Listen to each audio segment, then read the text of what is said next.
Have a look. Are they too high?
We should swap jobs.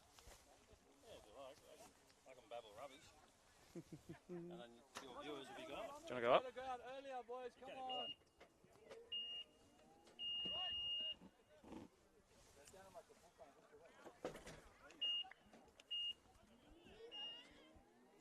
Thank God, I thought it was going to go up.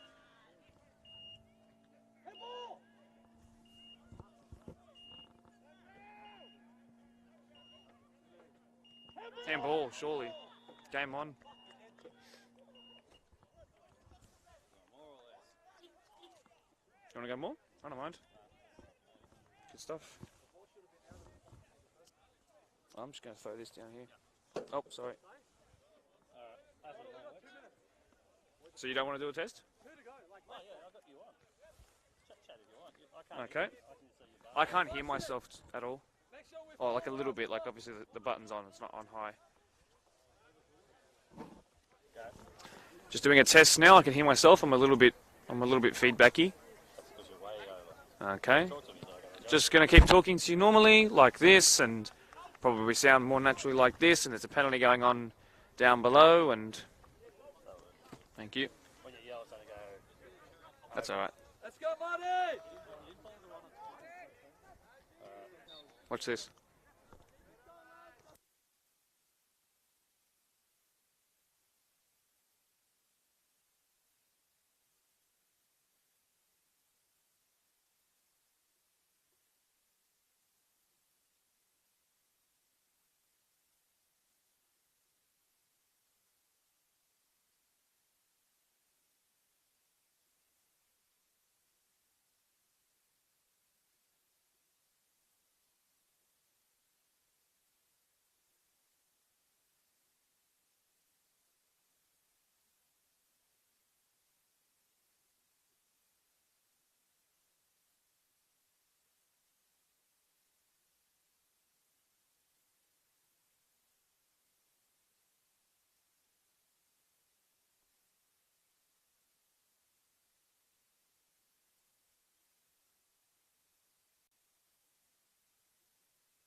Right, when those viewers go back up to about 20, we'll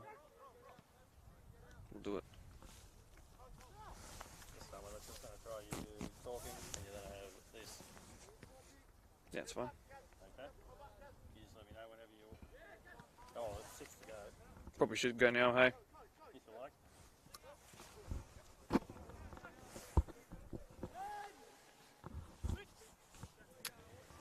Football is a funny sport. If you've ever tuned in to our Deploy Premier League 1 competition before last week's game, where Quakers Juniors put Blacktown Workers to the sword, you would have tipped them to be premiership favourites, I'm sure. They certainly would have been coming into this match against Marayong tonight, who Workers themselves had beaten late in the game, that match of the round just on 3 weeks ago. As you all know, Marayong have uncharacteristically struggled this season against top 5 opposition, something of a reverse Robin Hood, if you like. However, a small number of people would be aware of what I'm about to tell you, so now it's no longer a secret. The Thursday before last, Marion played in a Cottam Cup game, which is a Granville District knockout competition where the current champion is actually Pons. Marion won that game 2 Thursdays ago, and it was against the holders Pons, who are also top of course, Deploy Premier League 1 in the BDSFA. I can say pretty strongly now that their little curse may have just been lifted. So with that crucial 3-2 win over their rivals Pons, Marion can now at least believe that they are, again, the best team in Blacktown. Consider the fact that their opposition today are without Golden Boot favourite George Panay and the ever-brilliant Will Salinas, suspended after a frustrating midweek score draw with Rivers and Schofields. Marion with a win today will actually go into second place, leapfrogging Quakers Juniors and start breathing down the necks of the Pons. The more things change, the more they stay the same. Welcome to Harvey Park for this BDSFA match of the round between Marayong FC and Quakers Hill Juniors. I am your eager commentator Mark DePoli, who will be watching this game with a keen eye as the results come in from around the grounds at Blacktown today. As well, Pons and Workers should be wrapping up their game in the coming minutes. All focus is on this one here though. The last time these two faced, Quakers emerged at home as 3-2 victors. Marayong will be doing everything, and I mean everything, in their power tonight to beat a side who are there for the taking. I don't want you to write off a wounded Quakers Juniors just yet, though. They have the best goal difference in the league for a reason, you know. 39 scored, 14 conceded in 13 games. That's only one more conceded than competition leaders Pons, who are known for their solidarity and impenetrability without the ball. Quakers are under the stewardship of a man who personifies the new age of coach, a former player with the squad who commands the respect that a coach should, while also being that banterous teammate he was before he hung the boots up. The Quakers boys have been climbing back up to the top for a number of years now, last winners of this competition in 2018 before the dominance of Pons and Marayong set in. Quakers tonight could very well be a key factor in stopping that though, as they hunt down the Pons, praying that the Workers side they pressed out of the game just a week ago can do the job against the league leaders. Well, we'll see when those results do come in through our live chat, I hope. Marayong are not the team you want to face when you're not at full strength though. Serial winners and seriously scary when firing on all cylinders. The game a couple of minutes away. The very entertaining reserve grade match before this just ended 2-1 in favour of the home side. Of course, this is Marayong's home ground. 2 late penalties. Marayong could have made it 3-0 at the time. They missed theirs, and then Quakers went up and the reserve grade got a penalty, which they scored, but it ended up being about the 4th last kick of the game. So, I think it's time I turn my page over and we have a look at some lineups, shall we? The Marayong one has changed as a couple of players arrived late, which is very Marayong of them, but it's a winning formula, so they're not going to change it. We'll start with the home side. In goal is James Kinsella, who stands at 6 foot tall as the 21-year-old. He's faced 2 penalties this year. One was in a match of the round in which, if you do cast your mind back, Blake Ford scored. That was for Workers. That was the first goal of the day. He's also saved one, though, so he's 50-50 from the spot. At left back, it's of course Gabriel de Oliveira, who scored a header in his first goal of the season. He's got a number of assists, but his first goal of the season was in that Cottam Cup win over the Pons.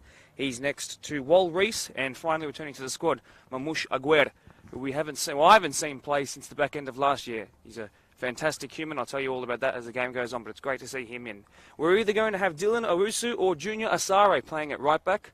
Either one is more than capable of holding their own and scoring goals from even the furthest right part of the defence, but I am yet to tell you and confirm which one will be starting. I'm going to guess it's Junior. I haven't seen Dylan just yet.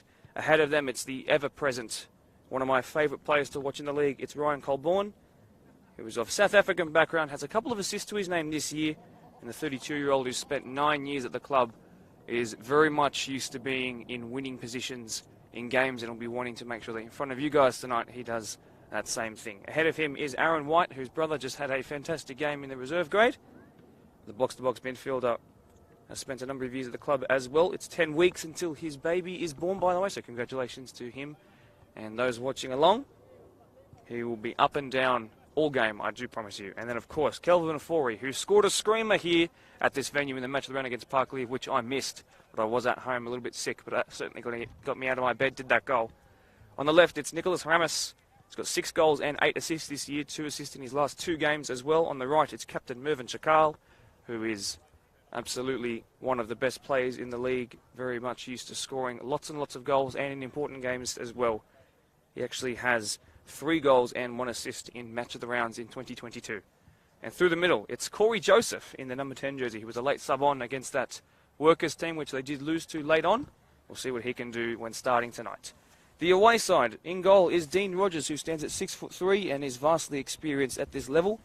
From left to right in the defence, it's Justin Timbos, who almost scored a 45-yard, almost halfway line goal when they played last week and pressed Workers out of the game. The 20-year-old has worked his way up through the reserve and 20s, 21s this year, and he's made a name for himself in the big leagues. Like I said, from left to right, John O'Pelazon, the vice-captain, is next to Ryan Marchant, who were virtually impregnable for most of the game last week until one little slip-up at the back changed that, but they have been part of a very, very strong defence. Like I said, the second best in the league and only by 1 goal in it as well. Matthew Gabriel, who was a great substitution made about the halfway point of the second half last week, he starts tonight. Ash Coy, who got a very rare double in the game, if you do remember, 2 identical goals. It was an in-swinging George Panay corner twice, and he met it just behind the middle of the goal mouth and found 2 headers hit the back of the net, the second of which underneath the crossbar it touched on first. Next to him, returning to the squad after being interstate last week, it's Matthew Pombart, who turns on a dime, doesn't miss a pass, and can run for 90 minutes. And you won't notice him, but he'll be the best player on the park. If he plays at his best today, he will outshine everyone. Ahead of them, Gatsby Gray, who notched up double digits last week with that tap-in at near range. You remember he received that ball off of the left of George Panay. Now with 10 goals and 7 assists in just 13 games this year, none of which he's all started. He's very threatening, and we're very interested to see what he can do throughout this game. On the right, Sol Surgeon, who decided, no, I didn't want to stay in the same position. He's played both fullbacks. He's played as an 8 this year. Now he's playing on the right of the attack. He wears the 34 jersey, does the almost goal of the week winner, and he'll be wanting to hope that his ankle holds up for this entire game and he can add to his very good tally considering the inconsistent sort of positions on the pitch that he takes up. He's great to watch, and I can't wait to see what he does tonight. On the left, Luca Gallo, the man whose magnesium 2 tablets before games means he hasn't cramped up all year, and I will continue to say that until one day he does. And through the middle, returning finally to first-team action after being out-injured for a number of weeks, actually, it's Mirza Madanovic, who is of Bosnian heritage. He has 8 goals and 8 assists. He's called the lazy striker by his teammates, but I can promise you he's nothing like that. He loves to get on the end of through balls, but he's also happy to put his backside into a defender and help out his team however he may need. He is very versatile, and that front line has pace on the flanks, and it has a steal through the middle, I promise. Gatsby Gray, of course, used to playing 10, probably better as a 9, but he'll be making plenty of second-man runs tonight, I promise you. It's great to be back at Harvey Park. The last time I was here for a match of the round game was when Marayong hosted Workers, even though Blake Ford, again, being mentioned here from Workers, scored a goal of the week winning free kick. Ended 3-1 in favour of the home side, who are usually, very, very usually, almost always winners when they play at this venue. Like I said, if you've just joined us, the reserve grade game was, I hope, a sign of things to come here tonight. The pitch is looking as good as it can be. The rain is meant to be coming, touch wood, in the next couple of days, but for tonight we have clear skies, not too much wind. The wind has died down, and I'm hoping it's going to be a great game of football. I'd like to thank you all, by the way, as we wait for the 2 teams to emerge. I think we've gone past 6 o'clock, so I'm not sure what the delay is. We wait for the 2 teams to emerge. I'll remind the importance of this game. All the matches of the round that you'll see towards the end of the season are the ones that decide how high the finals finishing teams will finish the higher you go, the more safety nets you get as the finals progress. Quakers are making their way out of the away change room, which means I think we're going to be a couple of minutes away now. Sorry for the slight delay. If you have just clicked on here, I'll remind this is a game oh so important. Marayong want to prove to themselves that they are capable of beating a top 5 side. They have not done so this year in the league. However, out of the league, though, like I said in the intro, in the Cotton Cup game, they won 3-2 over Ponds, who have proven to be the best team in the competition this year by far. In fact, a little look at the table as it's being updated live, and as I do check results as the game goes on. First, Ponds, and they are first by a whole 6 points, I will say, and they had a certain Blacktown Workers today, so we'll see how that game went. Quakers, of course, in second on 26 points, but just below them on goal difference only, it's Doonside, and then 1 point behind them, Marayong. So, you win your games, this is a real 6-pointer here, you will go on top of at least the best of the rest. Everybody's trying to finish in that elusive second spot, want to get those home finals games under their belt. If you have just clicked on, or you've been sitting here for a while, perhaps hit the like button, subscribe if you're on YouTube as well, follow the page if this has come up on your feed irregularly. Let us know that you're enjoying what you're seeing. Jules Bombach, that new age coach I talked about, walking just underneath me now with his Quakers Hill Junior coloured crepes. Those are shoes, by the way. Haven't seen any live results come in just yet, but I will check and make sure that that is the case. I'll just refresh my page 1 or 2 more times. Most of you have my phone number anyway, or even my email. I can check that if you want to send me through some results. I don't mind.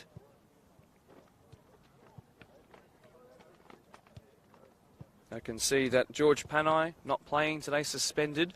Watching along though. Good to see everybody watching.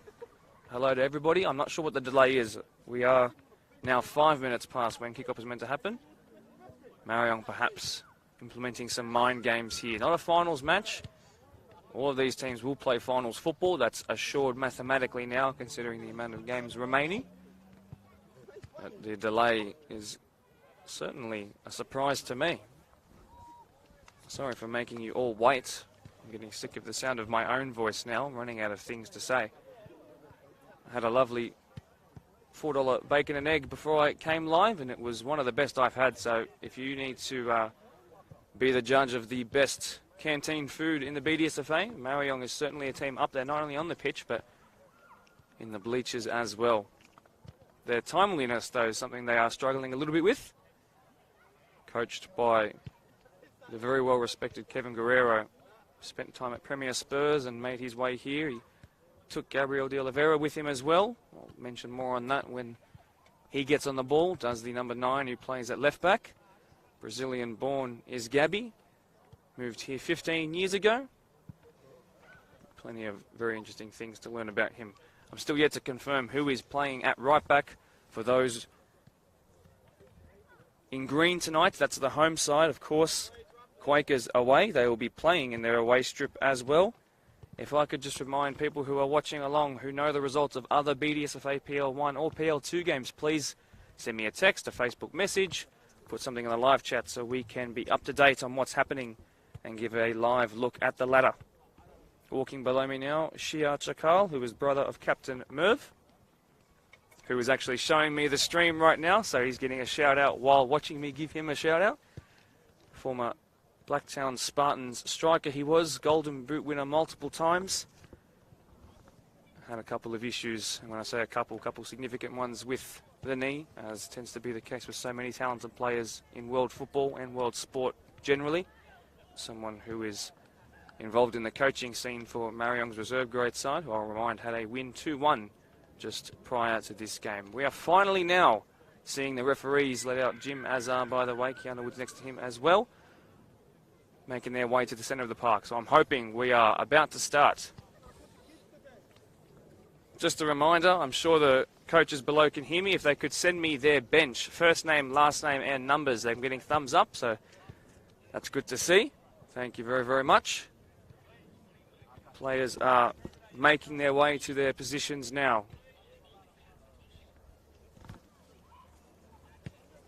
Unsure of what the delay was. Perhaps the mind games. We'll see if they work. Quakers juniors are ready to make amends for a midweek draw. I'll remind Marayong did not play a midweek game, so the legs perhaps a bit fresher. They were absolutely incredible to watch this time last week. They, and I truly mean it, pressed Workers out of the game. It looked like boys v men. The scoreline did reflect that too.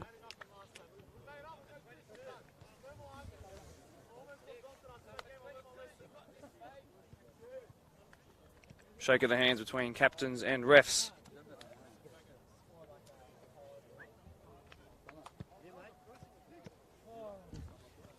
And now finally, it looks like we're about to get started. My apologies for the delay.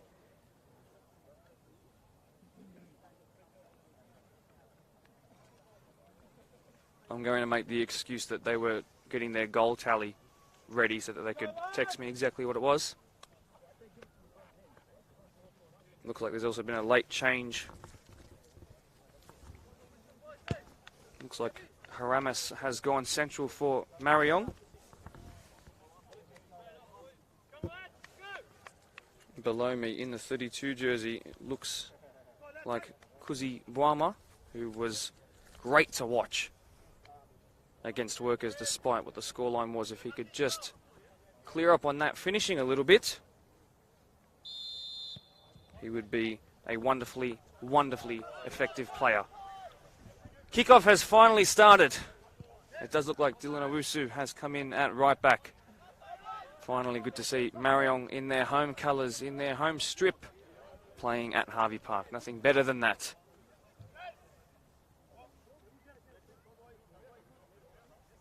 First throw-in of the day. They usually tend to happen on the far side of the pitch. Almost 9 times out of 10 does it happen on the far side. Never below us. We do have the technical box below us today for both home and away, which means that you'll be able to hear plenty of things that come from there. My apologies in advance for the not so nice words that will be used as the game goes on. Pombart's first touch of the game is, of course, perfect. Pelazon's done well. Jono Pelazon, the vice-captain, was the captain for a number of weeks while Ash Coy was resting up. He was recharging his batteries to get that double in the match of the round. Here is his first touch, the captain. That's been well blocked initially by De Oliveira. Sol Surgeon leaves it out, then throws it in quickly. 4 goals and 5 assists does the utility man have. We had a great conversation before the game. He's looking forward to this and proving that they can beat Marayong not just once in a season, but twice. Will be a bit of a changing of the guard, you would think. Marayong, as the average age of the squad gets a little bit older, have found that their method to their madness, the way they play, has changed just a little bit. More happy to invite pressure, but trusting their experienced heads that they can deal with not being in control 100% the entire game. That's almost our first touch of the day, of the season it would have been. That would have come very, very close to you. Here is Wal Rees, one of the many of South Sudanese background in the side. His centre-back partner also, Mamouche Aguirre, is also a very avid Fantasy Premier League player, which of course started this morning, Crystal Palace versus Arsenal. Anybody who had Gabriel Jesus, by the way, which includes me, I'm crying at that decision after that pre-season form. Anyway, back to the better Premier League, this one right here, deploy. Matt Gabriel, like I said, was a sub in the last game that he featured on the match of the round, but has started tonight. Congratulations to him. Coming together there between Surgeon and Coy, but everybody's okay, which is good. 3 games in the space of 7 days can never be kind on legs that didn't play for exactly 5 weeks. But that's the name of the game. Here is Kuzi's first time that he's shown that hint of flair. Great to watch, he's the young man.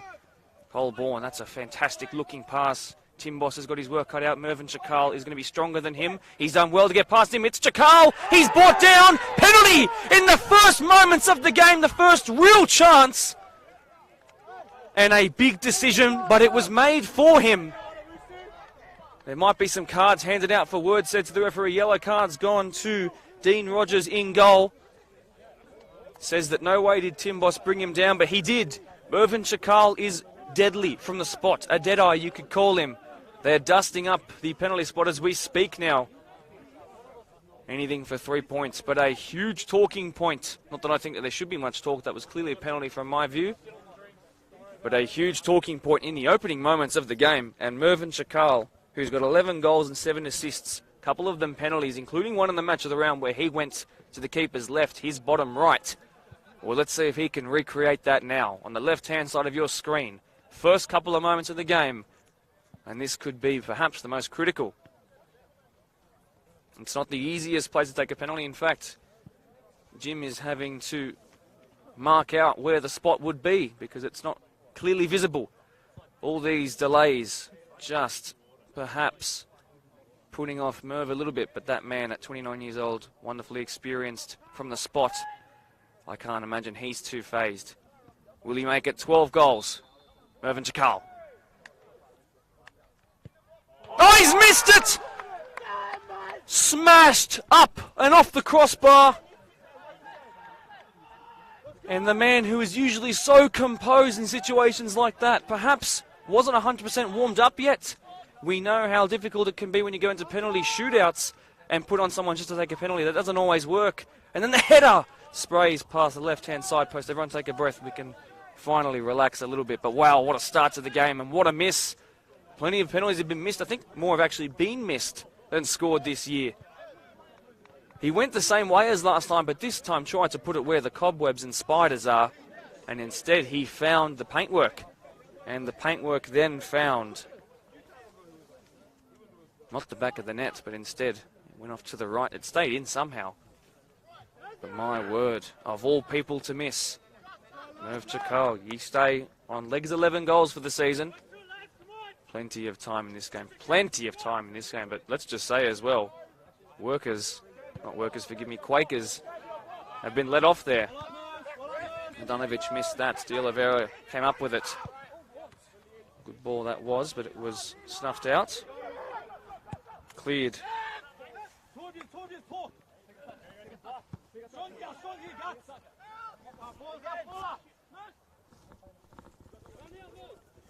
Good work by the not-so-lazy striker, Mandanovic. He's got Oliveira there, the left-back who wears 9. Finds a 9 now, that being Gatsby Gray.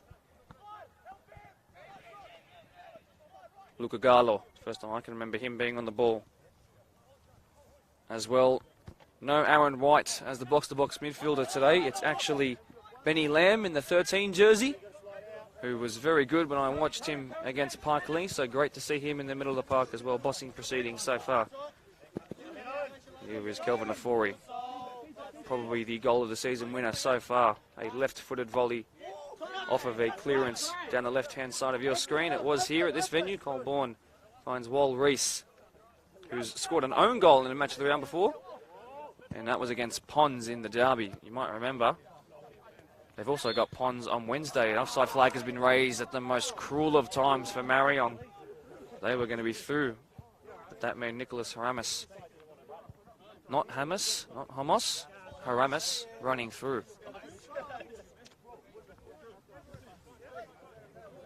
Here is Pelazon, whose 50-yard long balls are a thing to watch. There is an example of one there. Luca Gallo is going to find that sits up well for him. What a ball it was.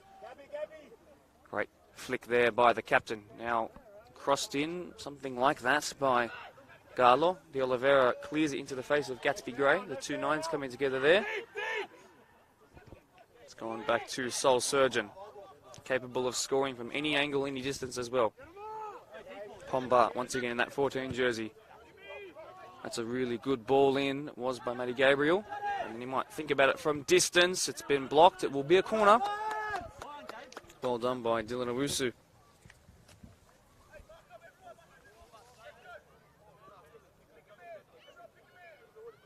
Dylan Owusu, another one who is of a Ghanaian background in this side. So the South Sudanese and Ghanaian little competition at Marayong lives on well.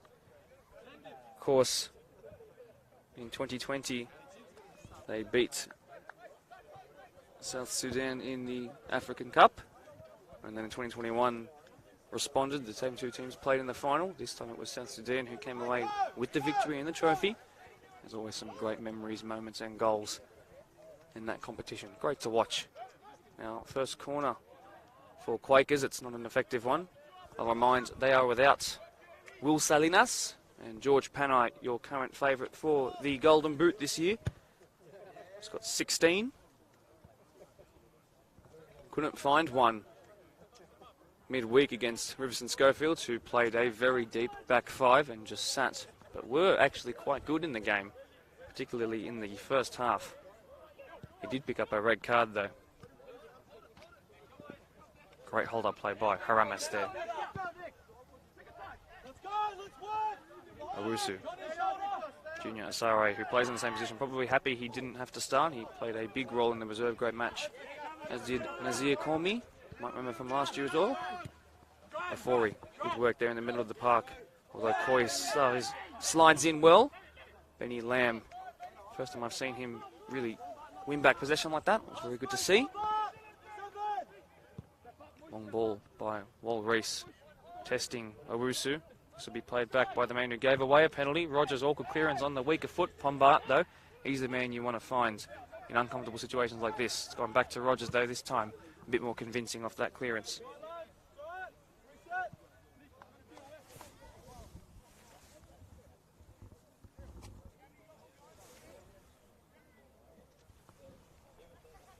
I'm interested to see what Kuzi Boama can do on this left wing in that 32 jersey. A very, very late starter.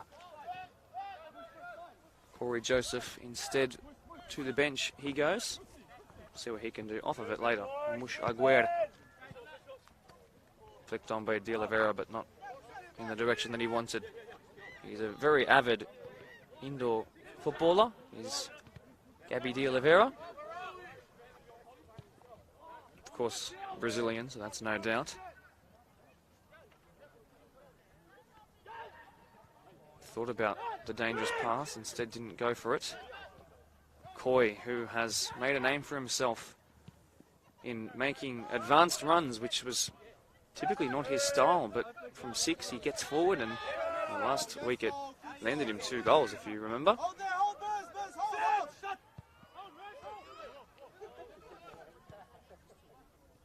Owusu. Forward to the man with the best chance of the game, Chakal. Couldn't convert though. It remains at 0-0 early on in this game. Misdirected pass, but it almost worked in Quakers' favour again. That's well done, but Mladenovic doesn't get on the end of it. Wal Reese has the longest legs in the game. Not too much gets past him. Aramis drops deep, tries to go provider. It doesn't quite happen the way he wanted to. He is left-footed. His team will say he's very left-footed and have a laugh about it. He's capable on both sides. Just very much does prefer the left peg. Timbos keeps it under control. It is more difficult to control the ball on the wings of this pitch here. Soul Surgeon uses the outside of his left arm to control that, but it's going to go on. That's a good-looking ball. It's Gatsby Gray. Tries to go low. Keeper spills it, but not into the path of Mirza Mladenovic. Benny Lamb here. When he last played, and I was not the commentator, Will Gotsis was the commentator. Those two good friends. Hi to Will. Once again, a thank you for doing that while I was away. Marchant rises highest of the 31-year-old to win that. It's going to go into touch though on this near side. Here is Kelvin Afori, who loves a goal in a match of the round. Does the man who wears 8, plays it as a 10 though. Drops deep like an 8 when not in possession though. Happy to do the hard yards, dirty work for the team.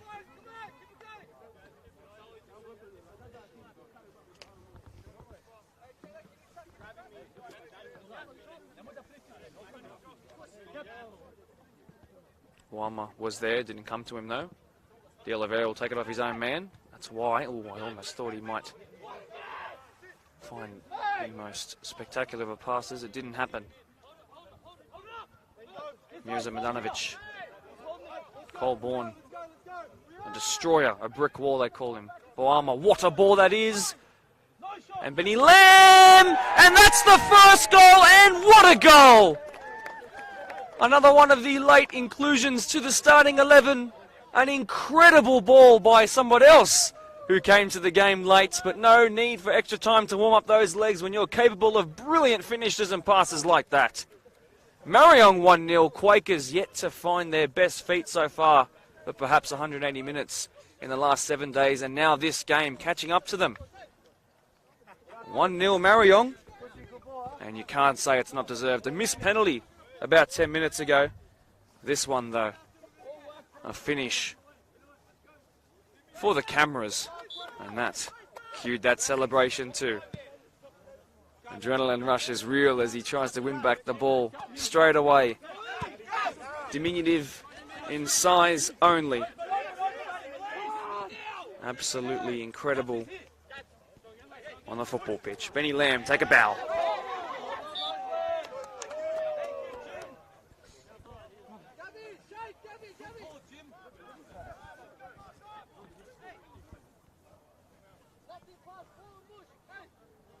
Well, in the live table, that puts Marayong up into second.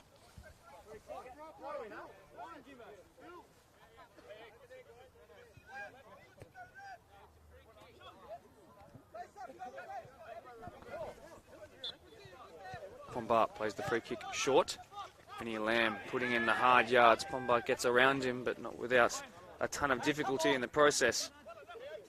Surgeon found that the ball bobbled just a little bit before it came to his right peg. Kevin Guerrero, in trying to control the ball as it went into touch, has actually just rolled his ankle. It's rather unfortunate for him. Aguirre asks his goalkeeper to come, then goes for a late clearance, says there was a handball, but referee a little bit shielded by the amount of players in front of a man in the box, and Marion recover, and it might lead to a blistering counter-attack here, but they need to play quickly. Forward runs needed. Benny Lamb halts it. Colborne tries it though. Boama wasn't really making the run and finds that that ball stays in for him.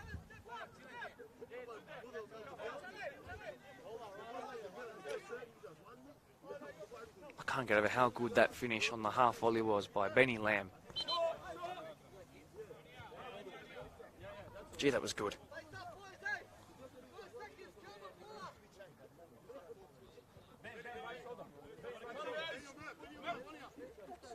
There is a Nick Haramis fan in our live chat. It's great to see support for the boys out here putting on a show for you tonight. Good jockey there by Aguirre, who came out of position to keep the pressure on Mirza Madanovic.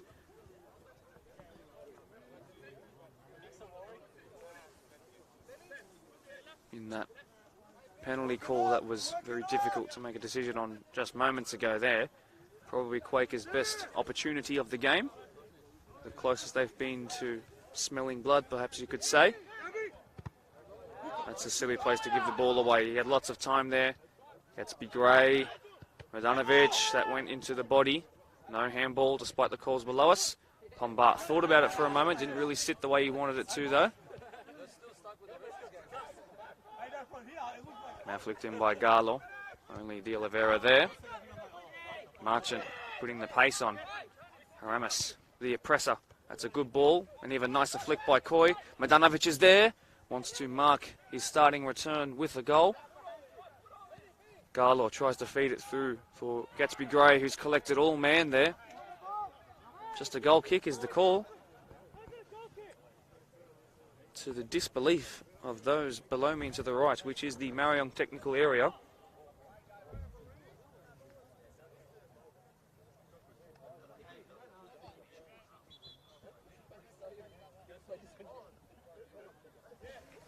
Thank you to Mr. Antonio Perello, the referee, for letting me know. First grade result, Parkley 1, Doonside 4. So, the Dooney boys, the Hawks, with a win. I'll just flick my page back. So, that would keep them level on... No, sorry, 3 points clear. If Quakers don't win tonight, it'll put them 1 point ahead of Marayong, should Marayong also get 3 points here tonight.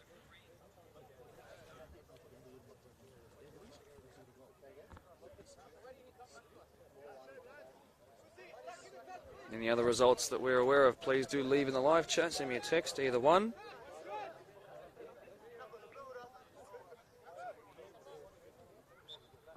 In the comment section, a certain George Panay telling us that the area that he places his penalties is the bottom right. So, make of that what you will. He's gone public about his favourite side to go from the spot. There's no escaping the live chat comments, unfortunately. Play finally resumed. It looks like everybody's okay. Aguirre finds his pass blocked. It's happened a couple of times. Good work by Soul Surgeon. It's going to sting, though, in this crisp, wintry climate we have at the moment in Australia. Owusu, poor touch. Good to see him forward, though. Marayong happy to push numbers forward, trusting in their centre half to do the job. Cole Bourne will have to do the job at the moment, though, because Walrus has lost the ball while up high. Numbers forward and wide. It's found Surgeon, who then uses his right foot to clip it back in. Gala was threatening. Been put out for a corner. Quakers working themselves into the game a little bit more as the time goes on. About halfway through this first half, and they finally switched on, it seems.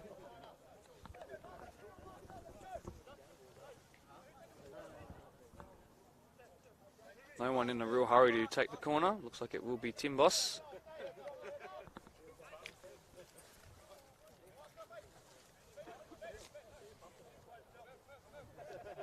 Who was in the 27 jersey, their away strip today. Pelazon up. McGabriel up. Modanovic up. Marchant back stick. In it comes. They got 2 from it last week. That's not the greatest ball of all time, though. Clipped back in by Surgeon. It was then cleared by Marion. Players are down in the box. De Oliveira asked to clear it. Shielding very, very strongly. Fullback on fullback here. De Oliveira is then brought down in a heap. Shake of the hands and a big hug afterwards.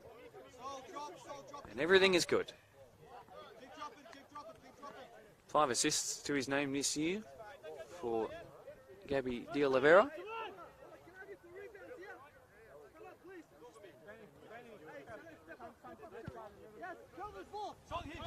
Even though he was shielding that ball, he's got 6 months of Brazilian Jiu-Jitsu classes under his belt. 4 years of karate to go with that as well.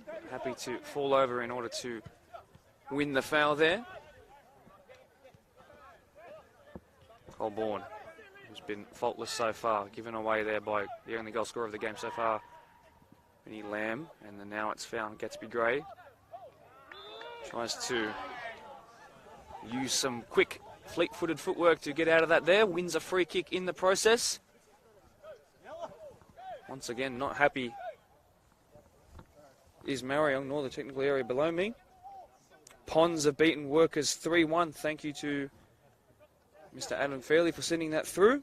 So, Ponds remain right at the top. Their margin between first and whoever ends up finishing second at the end of today.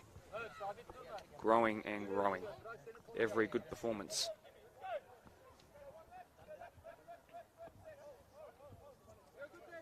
One, two, three, 4-person wall. We've seen free kicks get scored in match of the rounds at this park from this angle before. Will Pelazon do the same? It's Pelazon over the wall, takes a little dink. Surgeon then tried to hit the follow-up. And he is bitterly disappointed in himself for not connecting with it properly.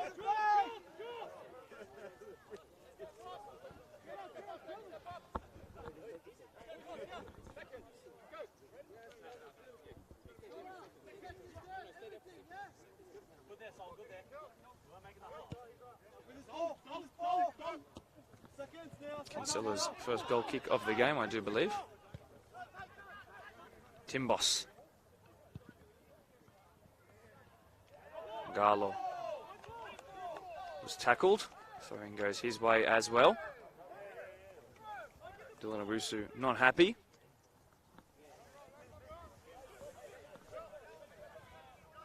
"23 minutes into this game. Just the 1 goal to show. Could have been 2 from that penalty, but Mervyn Chakal found the crossbar instead. Tries to make amends by running forward with intent now. It's cleared into touch by Marchant. They try to play it quickly. Not enough players really up to do so. Benny Lamb has to get this under control. He does very well. That's going to go into touch though.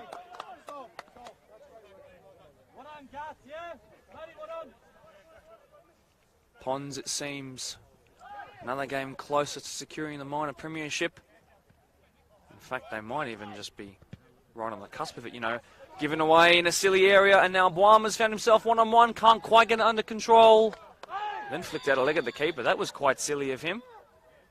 And he will be cautioned for it. Calls for that to be a straight red, I can hear. Not quite worthy of that, but the punishment fitting the crime there. Just a yellow. Tempers rising just a little bit. This is going to be a competitive game from start to finish. I apologise for the promises I made last week about what that game would be. It wasn't. It was more of a steamrolling. Some key players from that game missing tonight, though.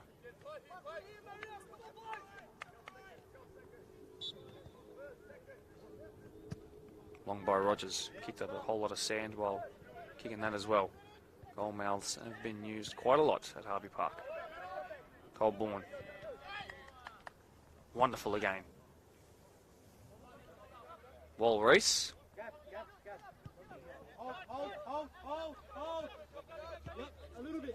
Guerra.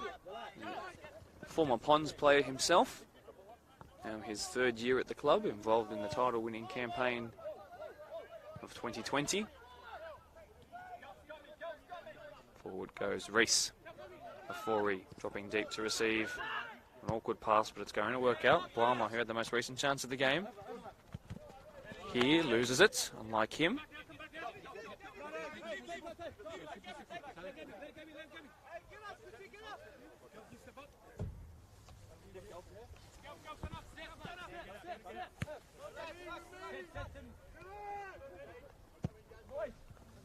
That's a very, very, very good long ball. Boama now, this time controls better off the head, squared, and good save.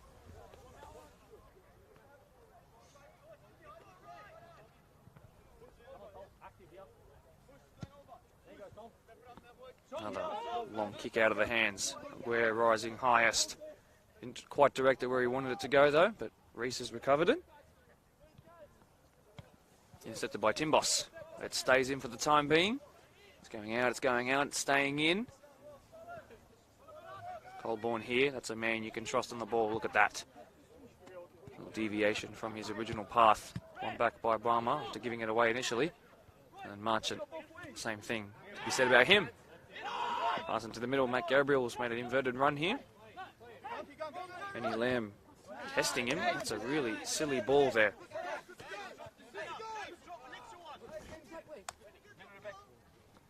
De Oliveira goes up the line, finds Kuzi. The tackle from behind. De Oliveira is urged to play quickly by the crowd. Benny Lamb, the sole goal scorer so far today. Gatsby Gray, poor touch initially, but he's done well to keep it in. Good footwork, but then not enough to beat two there on the line. Play on, advantage, Colborne.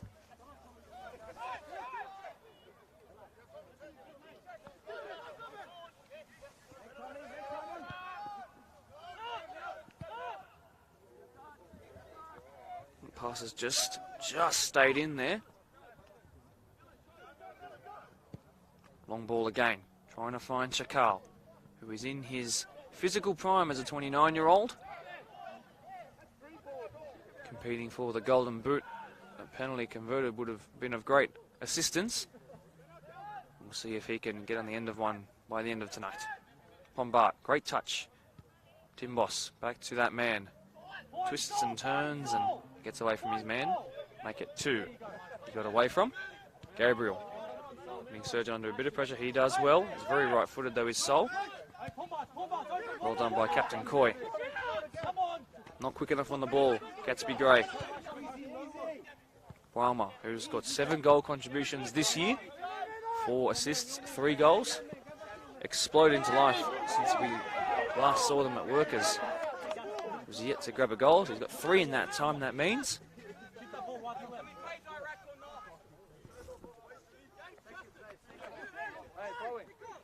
game has become a whole lot more even in the last 10 to 15 minutes or so. Timbos, this is where they can be deadly. Galo, who has pace to burn and options to aim at. Flicked back towards that man of an Italian heritage, but it didn't quite work for him. Aerial ping-pong here, falls to Colborne, who's given it away for the first time in the game. Timbos, who is a converted wing and a fullback, used to being in these areas of the pitch. It's then crossed in, missed by De Oliveira, but claimed by Kinsella.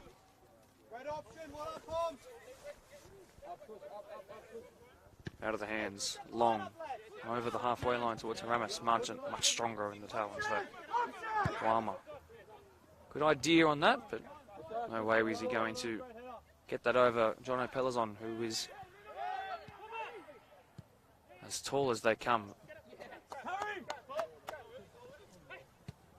Progressed forwards, and progressive passing from the centre-backs is good.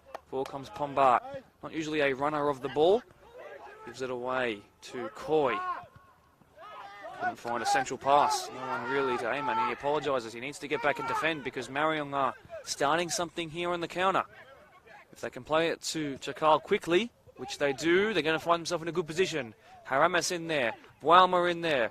Or he could do it himself. He goes through one. He goes through a second, but not the third. What a sliding challenge it was. And away come Quakers. This is becoming more end-to-end as the game goes on. No one really winning the midfield battle. They're just kind of marauding right through it, both sides.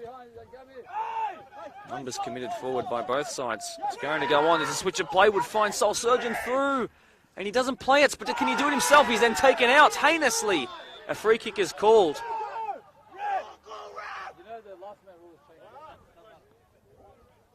What's going to be the decision here? Caution to be booked or not? Calls for that to even be a red. It was technically last man in some people's eyes. I don't think there's going to be a caution at all. Quakers, I can hear down below me, not quite happy with that decision. And wants there to at least be a caution, perhaps not even for the fact that it was close to last man, but just how heavy the slide in was. Could hear the boots collide from here. Marayong have about 8 players on the right flank, their left side of defence, who are just sitting unmarked. Well, I'm going to imagine with Pombart taking this in the angle he's on right now, it's going to be whipped in, not struck. It's whipped in. Pelazon was there. He's aiming for the cobwebs. He doesn't find it though. Kevin Guerrero below me wondering how on earth he was left with that much space to have a free header. A difficult one, but a free one.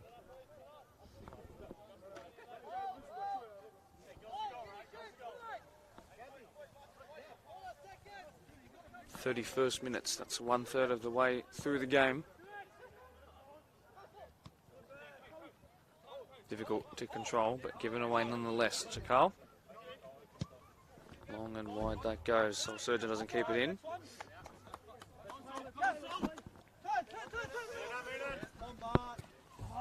Brahma does well.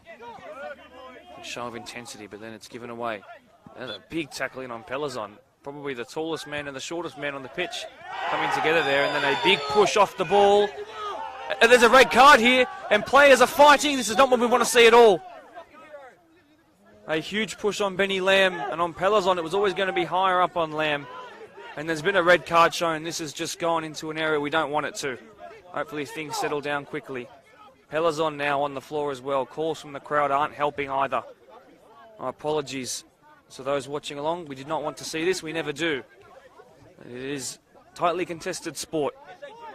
Thankfully, I think everyone's going to be okay, but they're going to find themselves without a vice captain. In one of the most important games of the season, Pelazon stays down with that red card not leaving the hand of the referee. And that's going to be the end of the game for Jono Pelazon. Completely unnecessary. He had won the foul. They will still have the free kick their way. But then a ridiculous push on Benny Lamb has seen him heading for an early shower. A rush of blood. A yellow card distributed. It's already the 4th or 5th of the game, I do believe. Like I said at the start of the game, apologies for the fruity language you'll hear throughout this game. We are on the side where the technical area is. And in moments like this, you're going to hear some not so nice things. I apologise, but hopefully things calm down. Course of the game changed. Marayong not only find himself up by a goal, but up by a man now too.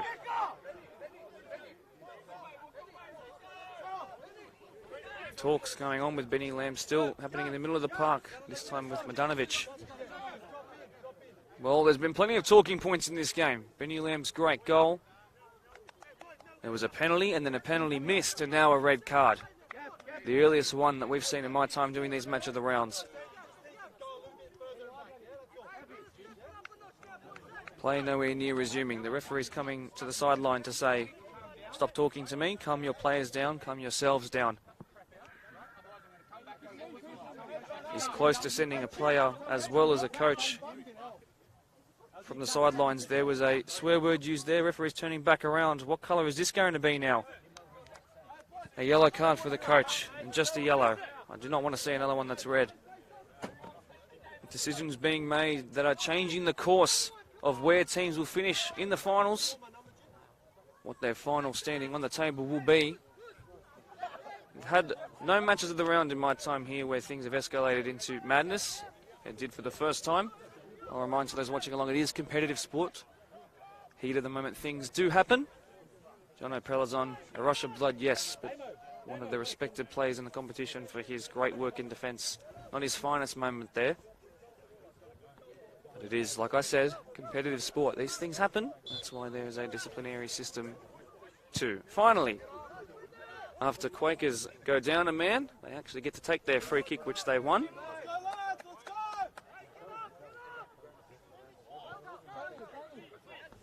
That's going to add about 4 or 5 minutes once we do hit the end of the regular 45. Marayong with the goal advantage and the man advantage, and you would say tips now to finally have a league victory against top 5 opposition in the 2022 Deploy Premier League 1 season. You have to say, great work by Benny Lamb to get that reaction out of the vice-captain. He's put his team ahead, numerically, in 2 ways. And slides in, wins another one there. Surgeon doesn't find options around him. Momentum has shifted the way of Marion. I can feel it now. They have to spend 2/3 of this game down a player. It's never easy. You can train to be like that, but with the rain recently, it's been difficult. It looks like Ash Coy's gone into his equally as natural centre-half position now in place of his vice-captain. It's going to have to be something extremely special to come back at this point now. Marayong, the team that will have to lose it. They have everything going their way so far.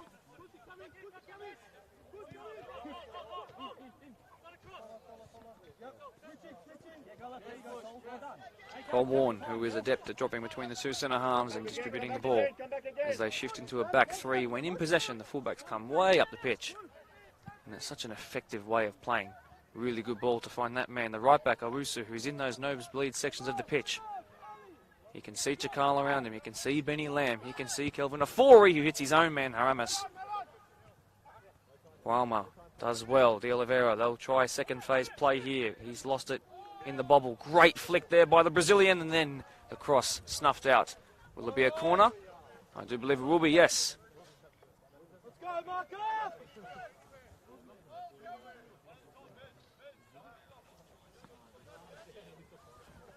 You can see coach of Quakers, Jules Bombach, to his notepad straight away. There's going to be a big team talk at halftime, I imagine, and some changes that will be made. How do you mastermind a comeback here? And the corner comes. It's flattened. How on earth did that not go in? Well, that should be 2. That was probably easier to score than the penalty.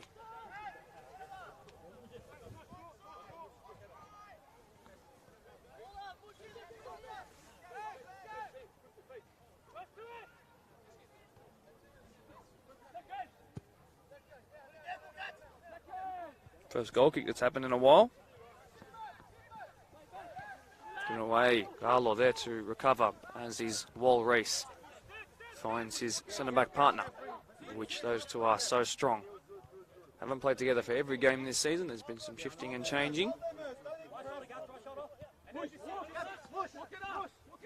Look at how they shift into this back three. Cole Bourne, the natural 6, drops in between the two centre halves. This allows De Oliveira to come forward as the left fullback. Big tackle in there on Brahma, calls for a free kick. Free kick given. Quakers again not happy. Players told to walk away. We don't want to see anything like what we saw about 10 minutes ago.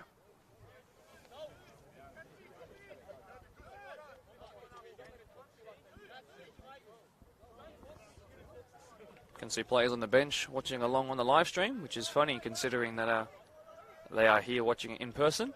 I'm imagining that they're watching back. They're coming together with Pelazon and Benny Lamb, which is what I'll be doing at halftime, as well as looking at the goal. It's whipped in again. It's a good-looking ball. Aguirre was there, as was the head of the captain, Ash Coy. Chakal doing his defensive duties, doing them well. Very, very well indeed. Great work right there by the captain. Reese strives forward. March an awkward flick. Will it be a corner? Yes, it will be. The pressure is mounting. A second goal here might just kill off the game, you know. A man down and 2 goals down surely would be the end of the night. Well, we saw Quakers win it before the halftime whistle was even sounded last week. This time the same sort of thing might be brewing here for them, against them.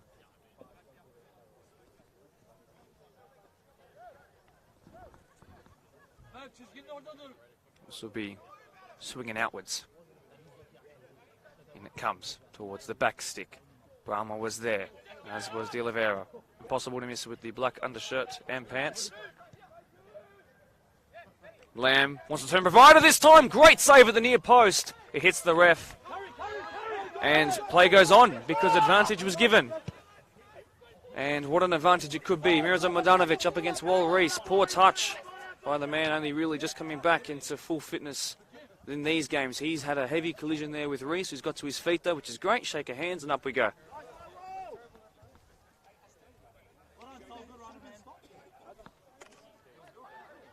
Calls even by Quakers, who were helped by that touch of the ball to the referee, saying that the play should have been stopped. They did get the advantage and almost did something with it though. More talking points in this game, and what a game it's been to watch so far. Chakal. Big tackle in the back of him. Strong is Marchant, who then leaves a leg in that challenge there. He's striving forward. He somehow kept it and then cleared finally.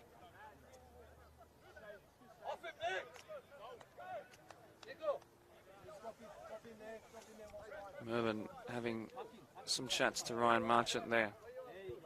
I said a little bit earlier that tempers were beginning to flare. Well, they've boiled over once already. I'm hoping that we've taken the lid off the saucepan. Good turn there. Really well done by Gatsby Gray.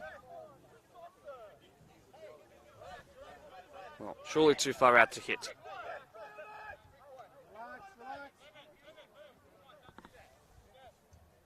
.42nd minute of the game. What can they brew here without their tallest player on the pitch? It's difficult from set pieces. He came so close himself, did Jono Pelazon. Whipped in, way too flat, way too shallow that one by Pombart. Colborne decides to clear. Brahma and Soul Surgeon. Little push in the back, goes unpunished.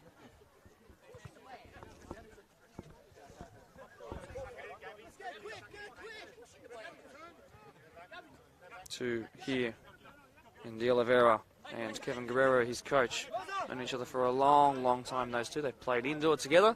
They were at Premier Spurs together. Kelvin Afori got 4 assists to his name this year, as well as 1 goal of the week. Winning strike at this ground in a match of the round. Wide to Awusu. Really good work by the young fullback Justin Timbos there. And then pour off his weaker right boot. He's then got to recover. There's space out wide if they want to go there. Brahma finds the only goal scorer of the day so far. And then whipped in. Keeper comes and claims well done. Good keeping. Decisive. Long out of the hands towards Mirza, who's not got much help around him. And they'll find that's the case for the rest of the 90. Down a man, of course, 1-0 Marion, but also up 1 man. 11 plays 10, and it will be that way for 60 minutes of this game. 58 if you want to be exact. Lafori, uncharacteristically poor touch. Mirza, back to goal. Drops it in. That's Luca Gallo. Mr. No Cramps, Timbos. Good triangles there, created by Quakers. They should make Matt Gabriel go on a run here. There's space wide. He'll have to do it himself, Gatsby Gray. And finally finds the right back. Flick. Didn't work. Afori now.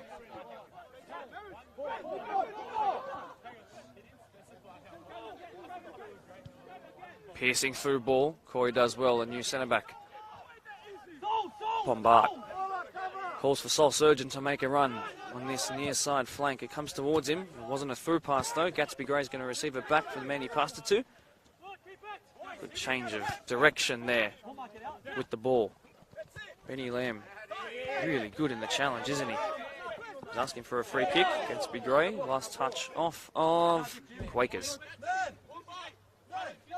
Kevin Guerrero slowing things down. 45th minute about to be upon us, but there's going to be some time added on for sure. Hands in the back by Marchant. He's then gone and kicked his man. I thought, what is happening here? This is becoming a little bit of a farce.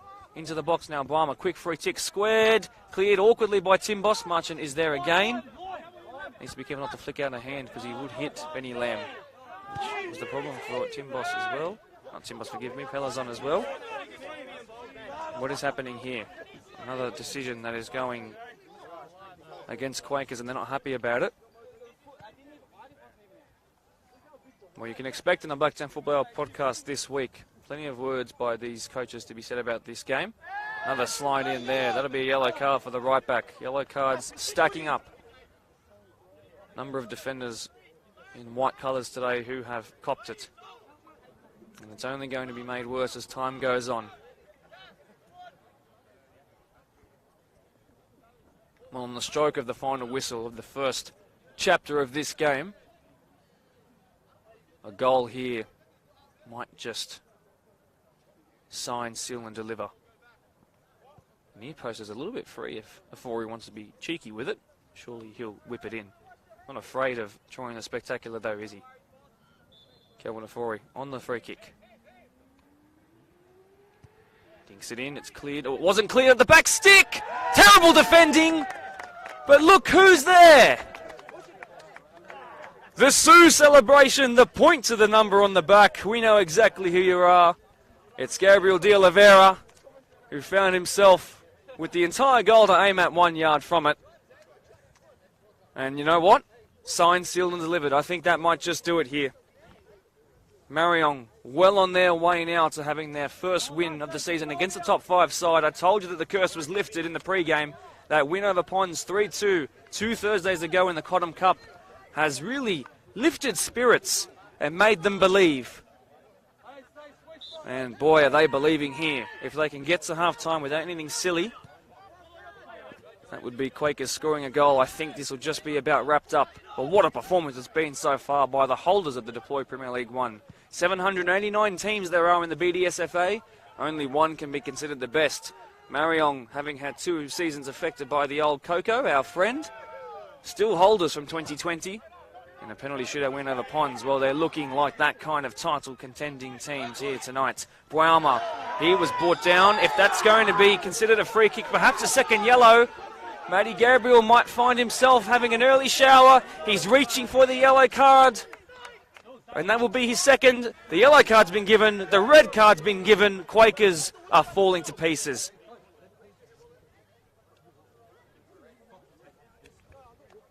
It's difficult when you're facing that man, Bouma, because he is so good on the ball, so agile. But in the space of, 15 minutes, they've gone down by 2 players and 2 goals. And who knows, perhaps it could even be 3 here. They're missing their left centre-back, they're missing their right back, and we're not even at half-time yet. Marayong, well, surely you can put your house on them, getting 3 points from this game, but Quakers, 4 players suspended in their last 2 games. It's played short, completely unmarked. It's Chakal! He almost made it 3. It will be another corner, though. There's a little bit of a disciplinary issue I've noticed now with Quakers. Can we just talk about that for a second? The last 2 games, in fact, the last two halves of football. 4 red cards. It's played to Chakal. Tries to get through 3. Got through the first 2. Pombart. Timbos loses it out. You can just see there are so many more players in those pure green colours. Well, that'll bring us to half-time in one of the most interesting matches I've seen so far. 2 goals, 2 red cards coming together. Great finishes, mind you, by Benny Lamb. And then right there at the end, Gabriel de Oliveira found himself with one that he couldn't miss. But Quakers, or how on earth do they come back from this? You're missing a fullback, your vice-captain at left centre-back. It seems impossible. They can do it, but I've very rarely seen it done in this great thing that we call football. We'll be back in about 10 minutes for a bit of a pre-second half chat, and there are so many things to chat about. But boy, start those conversations now.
Well, I'll take any pointers, any notes that you might have from what might have been said in that Quakers change room at half-time.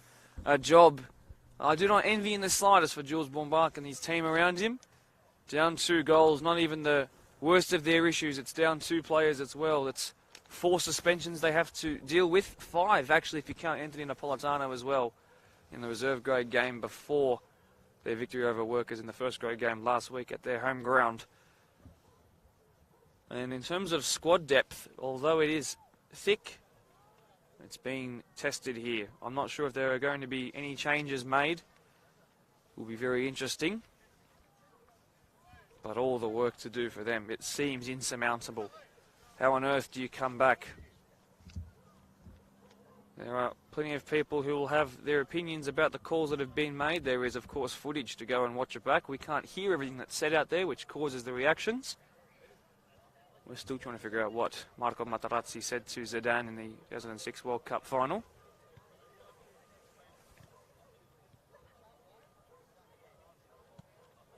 But all the work to do. I wonder if the goal of this second half is just to not concede anymore.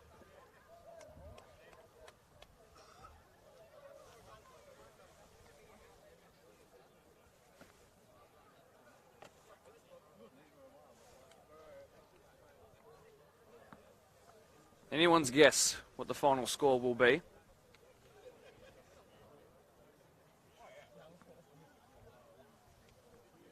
Down 2 goals. Vice-captain Jono Pelazon and right back Matthew Gabriel sent off.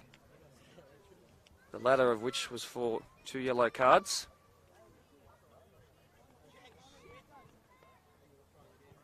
First one, though, for a big push on Benny Lamb, who was the first goal scorer of the day before Gabriel de Oliveira found himself unmarked at the back post after a hashed clearance.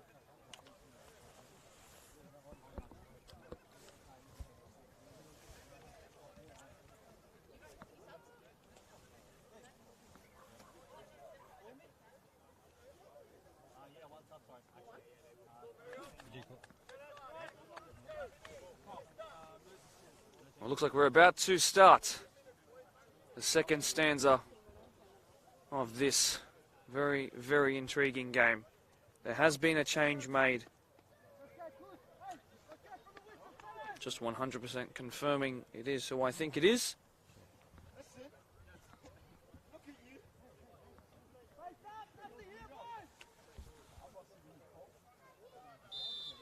Off we go. So, Mirza Madanovic on in the 13 jersey. It's Agar who's come on. Perhaps a bit more work rate in his legs. I've never seen him play before. Great time to make yourself a hero. Agar Mawan.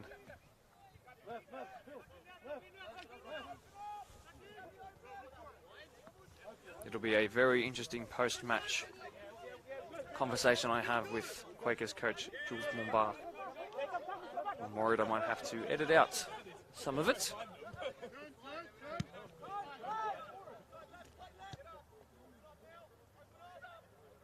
Take nothing away from Marayong though. They have been virtually flawless today. And realistically it could have been 3 as well. Not just for the chances they made, but that missed penalty. Don't forget. Oh yeah, there was a missed penalty in that first half, remember? Seasons worth of incredible moments happened in that first half alone. Owusu there trying to keep that in. He does. Up against Koi to Chakal. He then squares it. Good save. The first of the second half for either goalkeeper.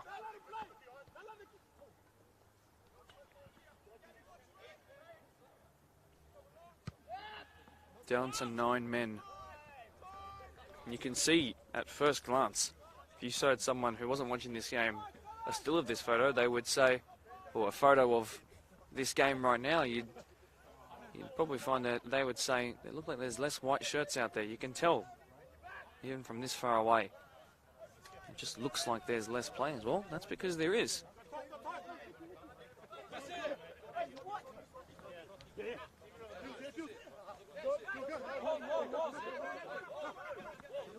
Wall Reese, with all the time in the world, they can't really afford to press. They leave themselves way too exposed. Quakers juniors.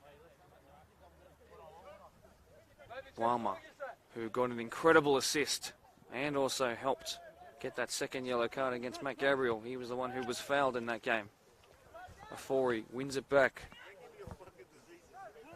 The header misdirected there though. Benny Lamb will now have to recover.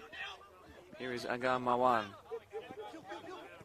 Hasn't been able to keep it under too much control and is then beaten by Owusu. And Chakal does really well too. Mawan, good recovery. And then again, lost straight away. Boama is there, looking for his 4th goal of the year. Notched up his 5th assist as well. Afori up against Pombart. There is not a Quakers player in the middle third of the pitch. It is everyone back for this second half. Damage control. The best goal difference in the league. That's been hurt tonight with Pons' big victory. 4-1 it was.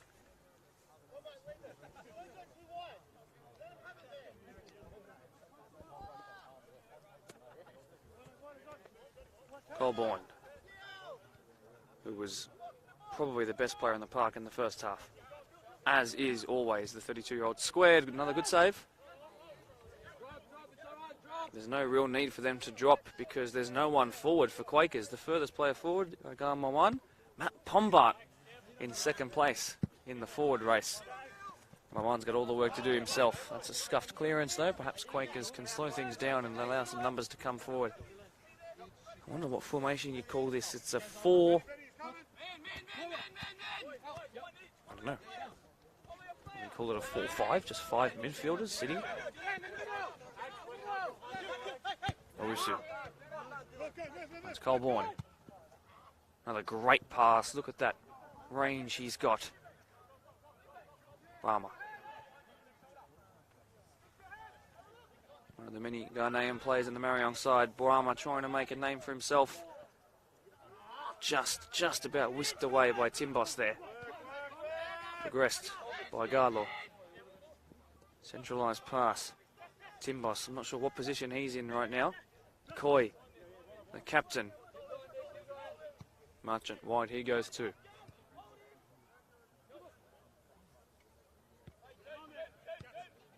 Touched by Gray. Gatsby Gray crossing the halfway line past Colborne. Tries to pierce one through towards Surgeon.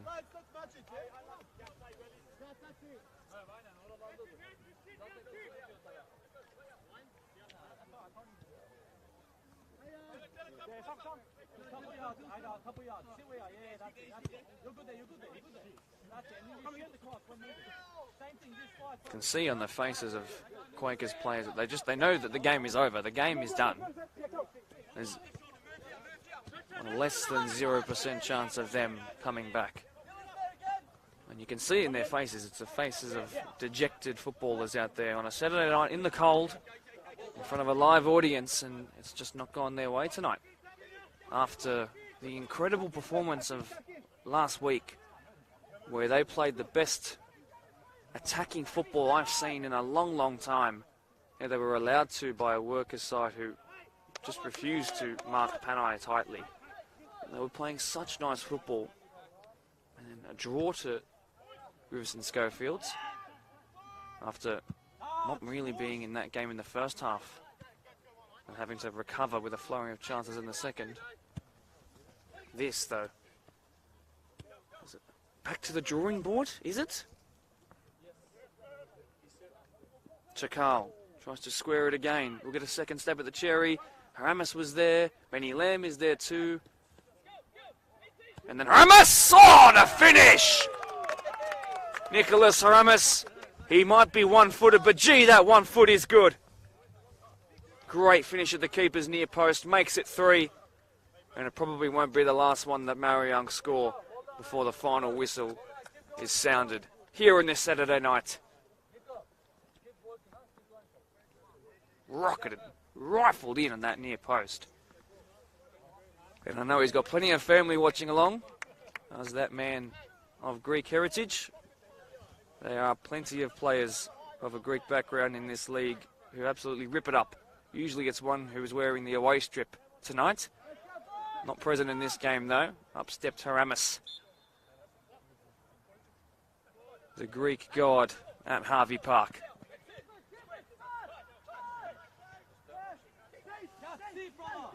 Marayong 3, Quakers Juniors 0. And we're looking forward, speaking of next year, to them perhaps having a derby game against their crosstown rivals Quakers Tigers, who you can watch in what is basically the promotion decider.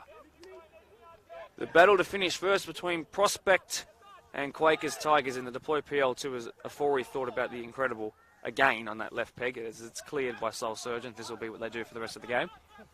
But yes, Wednesday night, when it crosses past 8 p.m, make sure that you're there about 5 minutes before to hear the ultimate of ultimate pre-match spiels. Or I'm going to go full-on Shakespeare, so don't miss a second of that. Make sure you're in the live chat early.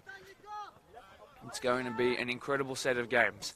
You can come and watch the reserve grade fixture as well. A win in the reserve grade game counts as 1 point in the promotion club championship standings. Currently, it's Prospect ahead by 1 point. Prospect's reserve grade side has been virtually undefeatable all season. It's been one of the best reserve grade sides we've seen in a long, long time.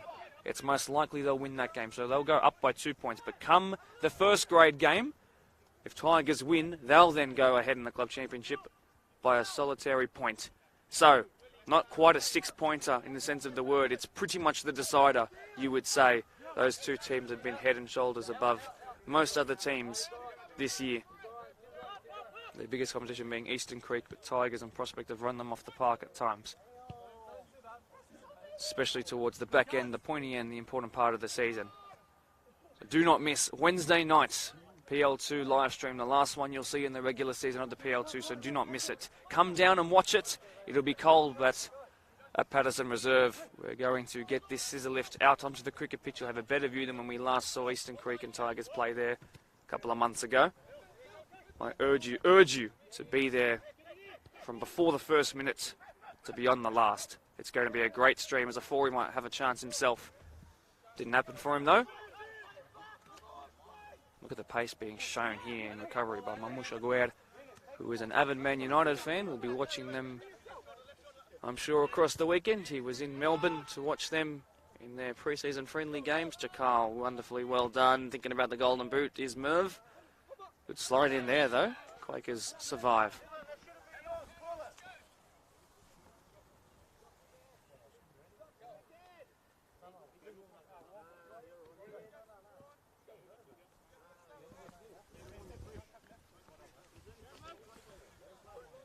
Well, there's another set of Wednesday night games to come for both these two teams.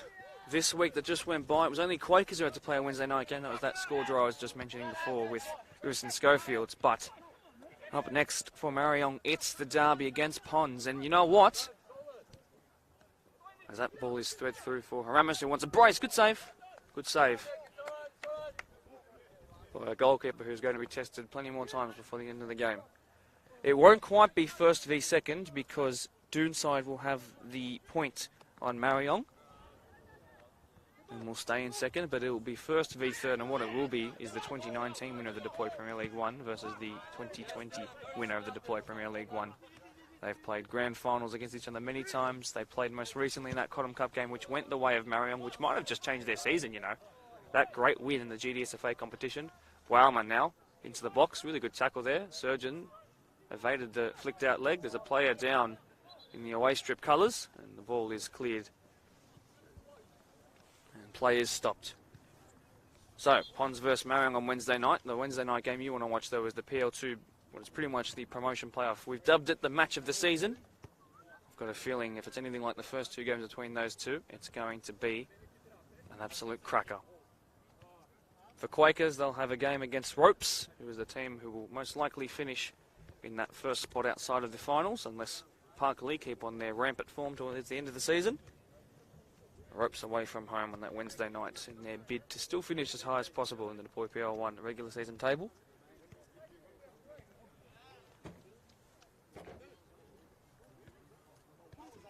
This will be a fourth win in 5 games. In fact, a 5th win in 6 games for Marion once this game finishes up. Although we still have plenty of time in this one for things to happen.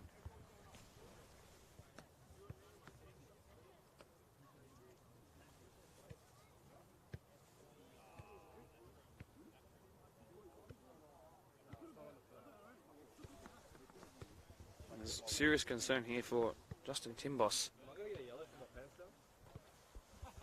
who's still on the ground. I don't think there'll be much more added on time, considering that it's not really needed in this game.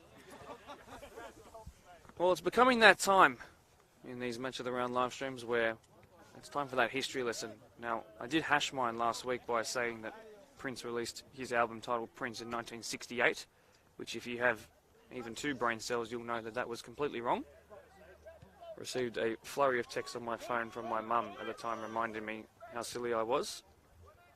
I was so red-faced it actually tinged the footage on the camera that came through. I'm standing right next to it. But we're getting very close to these beloved history lessons. Masari, not Masari, forgive me, that's Obusu who whipped that in, cleared by Surgeon. There is Benny Lamb who started the goal scoring today with an incredible half volley to the left of the keeper into the side netting from an angle you couldn't believe.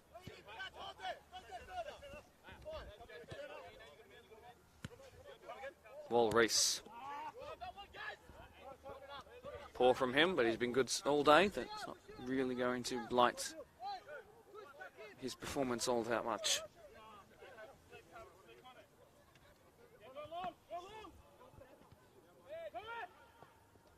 Koi forced to clear. It was a poor clearance. Kensby Gray missed control, but it was really difficult too, in truth. Here is Benny Lamb, advanced up again. Aramis, right-footed pass. Told you it's possible. Pumbart. Kensby Gray. Agar Mawan is up the line. Doesn't find him, though. He's rarely going to find the ball in this second half. Striker of a side without 2 players. De Oliveira. He's got a goal to his name as well. Not this time, though. Now, Marayong were established in 1988. So if you need your pop culture references from the time, I promise this one's right. Surfer Rosa by the Pixies was one of your top albums of that year. And Justice for All by Metallica was up there too. Some of the best singles that came to my mind. Desire by U2. The Flame by Cheap Trick. And Bad Medicine by Bon Jovi. Some of the top movies released in 1988 as that ball goes over the top towards Haramis, cleared by Luca Gallo. He's going to have to work real hard to keep this in. He's done really well as the anti-cramp man. Pombart, it's well done. It's better by Quakers as they try and work out of these constantly outnumbered situations they find themselves in. It's well done again by anti-cramp, who then switches play to Surgeon. Perhaps something could even be on here. We'll probably have to do a long ball. It didn't come to Agar Mawan. The only sub so far of this game. Forward comes Uzi Wama. Ramis, the most recent goal scorer of today. Paramas lines it up. Paramas, great block, but that's going to really sting Luca Gallo, who's gone down. Probably a little bit winded, is forced back into defensive duties, though. The former Blacktown City goalkeeper, someone who saved 2 penalties in a penalty shootout in the Australia Cup earlier in the year against Kellyville Colts from the Hills Comp. It's really well done by Soul Surgeon, who is a fighter. He's done really well here. He's got a lot more to do, though. He goes for a square. It's Agar Mawan, pirouettes, and it's lost. It's better by Quakers, who now have literally half their team up the pitch. So, finally, the top movies of 1988. Rambo 3, Die Hard, the ultimate Christmas movie, and Michael Jackson's Moonwalker. It was a little bit of a flop compared to his music career. Gatsby Gray is going to try a long shot against the keeper on his line. First involvement of the half for James Kinsella. So in 1988, again, for your references, this time we'll talk about football in the European Cup, it was called at the time. PSV beat Benfica. The Dutch team beating the Portuguese team on penalties 6-5 after a stalemate after 120 minutes. Certainly not having a stalemate here in our deployed Premier League matches of the rounds. It's Quakers back in it here. Ronald Koeman was in that PSV defence. You might recognise that name in the UEFA Euros. The Dutch solidified a great year for them. Van Basten, Gullit, the goal scorers to beat the old Soviet Union in Munich. Other goal scorers from that tournament, which was held in 1988, and you might know some of these names: Mikel Laudrup, Brian Robson, Roberto Mancini, Rudi Voller, Gianluca Vialli, Emilio Butragueño, Andreas Bremer, I should say Bremer, I got my pronunciation wrong, Jürgen Klinsmann, and Lothar Matthäus. Some of the goal scorers from that tournament. Not all of them, of course, just some of them. Names you might recognise. There's going to be some subs made here. Samatua coming on.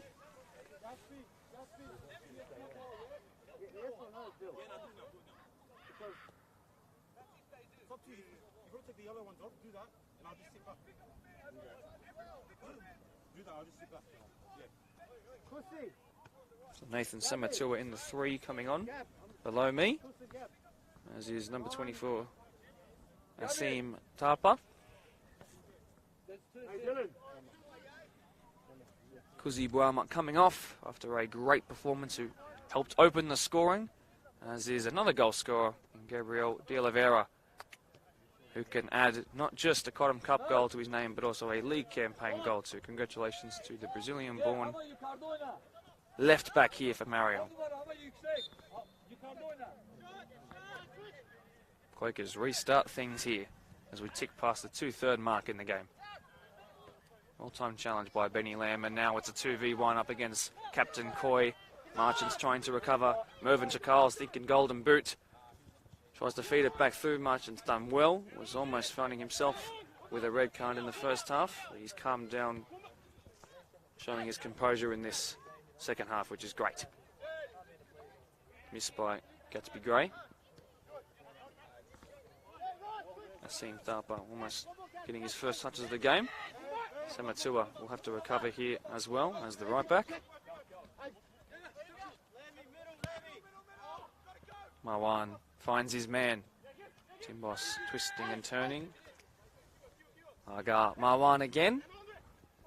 Wal Reese strong in the tackle, even though he lost his balance at the end.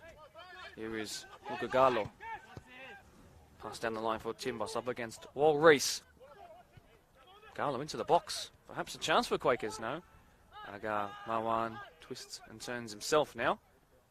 Benny Lamb in there again. He just seems to be in every challenge, does Benny Lamb. Well done there by Dylan Owusu, who's gone from right back to left back following those changes. Marchant's coming forward himself now as well. Definitely thought about a strike there. Marwan pierced through for Luka Galo. Good tackle. The line was the attempted pass. It didn't happen. Coy's won it back. Ash Coy. Surgeon. Gray. Lamb can't quite win it off him. It's whipped in by Coy. Good looking ball. Marwan, chest control. Still Marwan. Well cleared by the recently subbed on. Forced to do the hard work early. Nathan Samatua.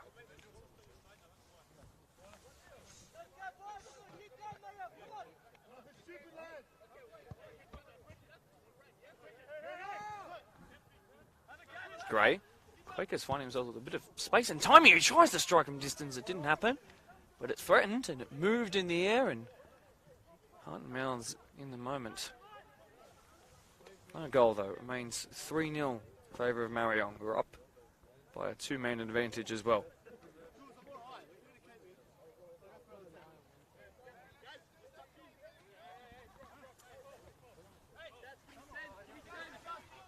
They're looking for substitutions to be made in the next 10 minutes or so for the away side. Probably the game where you can just throw some younger players on there, get them some Premier League experience in the pointy end of the season. This game and its results and the direction of which the points will be going come the end of it. Almost assuredly going the way of Marion.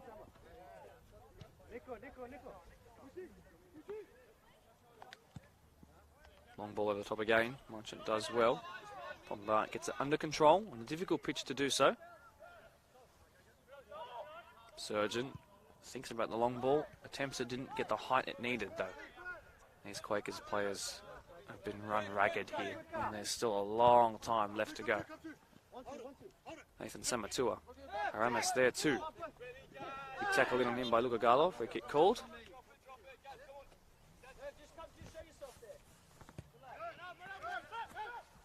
Merv Chakal. Slid in almost dangerously there. And then somehow wins a free kick in the process. For a bit of a pullback on him before he did that slide in. Before he wanted to play it quickly. He will now play it wide. Owusu, who's right-footed at left back now, cleared by Koi. Timbos. They found their best chances in the second half. Oh, a big tackle comes in, and there's a cry of a man in pain out there in Soul Surgeon, who's got an ankle problem at the moment after coming together in a Doonside match a couple of weeks ago. And that was a man who is certainly in a bit of pain there. The bruise has lasted the entire time, and there might be a forced substitution here. Soul Surgeon is tough though. As tough as they come. A man of Northern Irish background. He's trying to fix his ankle. It's been clicking for him recently since that challenge. It might be like that for the rest of his life, but hey, that's football. 23-year-old has had a good performance today, despite the scoreline.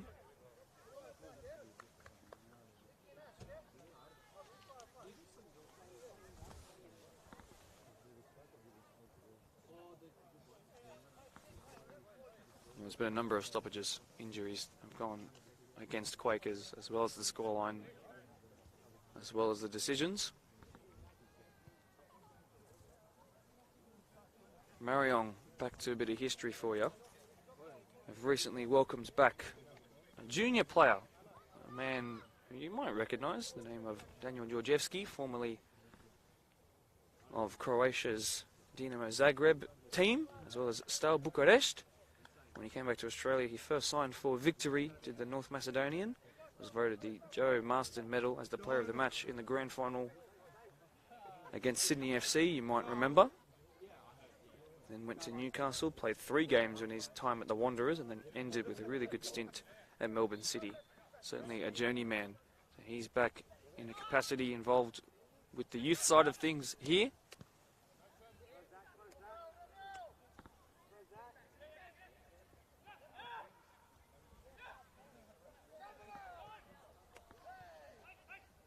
Also being helped by a certain former Serie A defender by the name of Filippo Fedeli, who you might be less familiar with as Australians.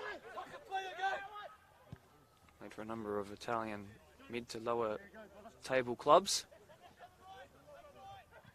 Marion with some superstars, helping them create future superstars at Harvey Park.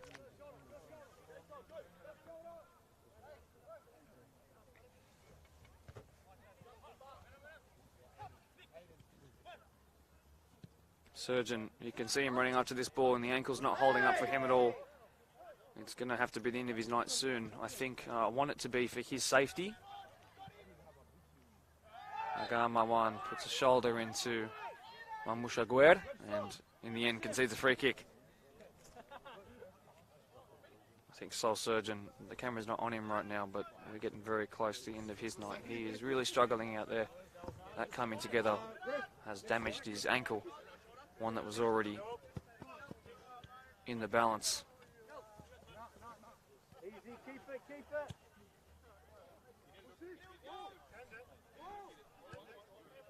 Plenty of time and space. There was no press from Quakers, understandably. One back by Mawan. I'm going to say Marion have been brilliant since they've gone up by 2 players. They've just had to do what they need to do. Don't really need to leave second gear, although they might find a 4th goal here. Great footwork there by the recently subbed on Asir, and then cleared.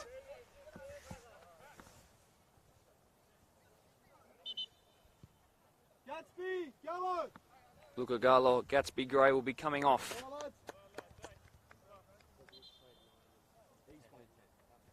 That's Mitch Tritton coming on.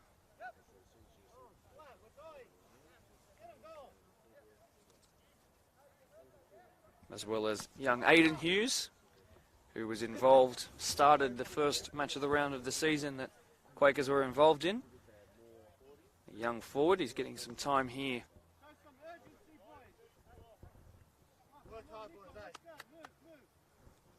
Luca Gallo gassed as he makes his way from the pitch.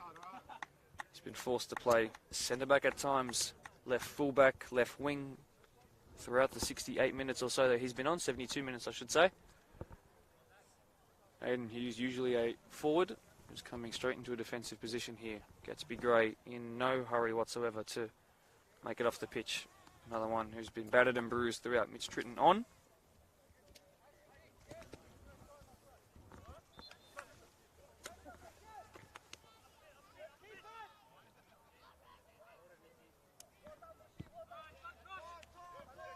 Fantastic to see so many people on YouTube and on Facebook watching along.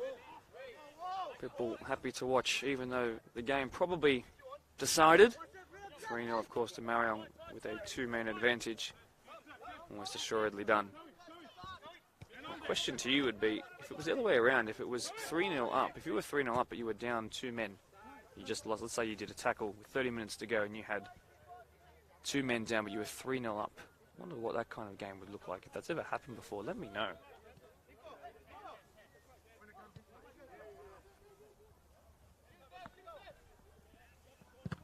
Chakal does bravely well. Late challenge in on him.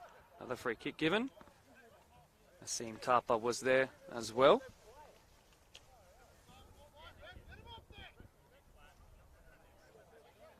The wind starting to return a little bit here at Harvey Park. Everybody out here braving the cold. The last game of the day before everyone comes back here tomorrow.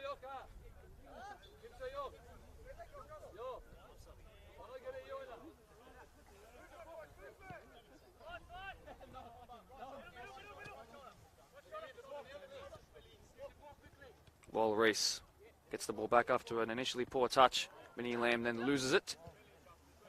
Agar Mawal, who has freshish legs. Mamouche Aguirre does well, though. Mamouche Aguirre, his official job title is South Sudanese Health Promotion Officer, which means he helps either refugees of South Sudanese, people who call South Sudan home, come to this country, refugee or by other means, and helps them settle into life in a new, very different place. He's been doing that work for a number of years, and when he first told me that, when I met him at the Ponds vs Marayong derby game at CSI Park last year, as Marchant strives forward, trying to do it all on his own. When he first told me about that, did Mamouche Aguirre, I thought it was wonderful to hear such a nice, that's a nice thing. He's someone who always comes and shakes your hand when he gets to the ground before games, and he asks you how you're going, and not only that, but he's a pretty damn good FPL player as well. As well as a title-winning centre-back at multiple teams. The man formerly of Ponds, Asim Tapa, finds himself one-on-one. It's Tapa off the bench. Not past the keeper, though. And he had to do better there. And that might draw about some laughs from the crowd as they know that this result is over. But when you're fighting for a starting place as we head towards the important part of the season, you must bury that when you're given the chance. Might not get a better one for the rest of the game. Although I said that about the penalty in the first half, didn't I?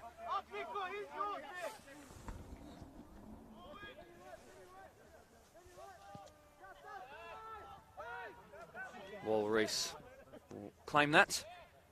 Does well. Worked himself into a bit of a corner and they've lost it. Quakers don't have that many forward though. It's been thrown from a white jersey to a green one. Switch of play. Aguirre. Coming into this game, Marion most recently a 4-1 win over Riverston last week, a 2-1 loss to Workers in that match of the round. You might remember that late winner by the captain of Workers, Brandon Ford. Before that, though, they had another match of the round, a 6-2 win over Park Lee, a 2-1 win over Ropes, and then another 2-0 win over Ropes. This one you can add to their form. It will at least be a 3-0 win over Quakers Juniors. Their first against top 5 opposition this entire season in the league. Crazy to think about that, considering their position. as Afori's scuffed shot is cleared. Mawan can't get past Colborne easily. Does win the free kick though. Well, Quakers going into this had that 1-1 of course with Rivo on Wednesday night. Before that they played what I think was one of their best games of the season, a 4-1 win over Workers in that match of the round. Prior to that they were 2-1 loss to Doonside. And before that a 5-0 win over Polonia and then a score draw again with Workers, which was that match of the round. At Labert, if you do remember. There's a missed penalty in that game too, as well as a scored one. Out of the hands it comes. Mawan, chest control, calls for that to be a handball. It wasn't. Two centre-backs for Marion combine again. I wonder how many games they've played, how many minutes of football they've played next to each other over the years. Benny Lamb.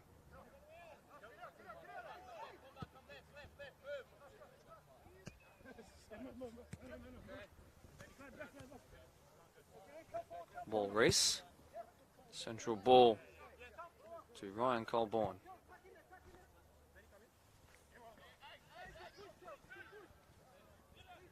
The Quakers are objectively one of the biggest clubs in the BDSFA. Over 700 members for the last couple of years. They've managed to keep that number.